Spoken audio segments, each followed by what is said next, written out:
Fourth state news వార్తలకి స్వాగతం. కోల్కతా ఘటన సభ్య సమాజానికి సిగ్గుచేటు.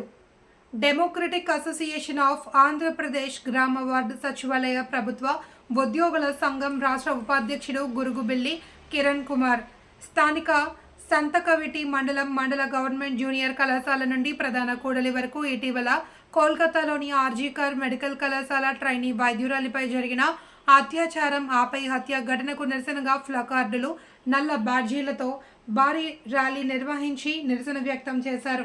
ఈ సమయంలో డెమోక్రటిక్ అసోసియేషన్ ఆఫ్ ఆంధ్రప్రదేశ్ గ్రామ వార్డు సచివాలయ ప్రభుత్వ ఉద్యోగుల సంఘం రాష్ట్ర ఉపాధ్యక్షుడు గురుగుబెల్లి కిరణ్ కుమార్ మాట్లాడుతూ, ఈ ఘటన యావత్ భారతదేశాన్నే కాక సభ్య సమాజాన్ని కలిచివేసిందని అన్నారు. ఇది రాక్షస చర్య అని, సమాజం తలదించుకునేలా ఓ అబలను అత్యాచారం చేసి హత్య చేయడం సరికాదని, ఈ చర్య ఆ కళాశాలకు, ఆ స్థానిక ప్రభుత్వానికి అప్రతిష్ట అని అన్నారు.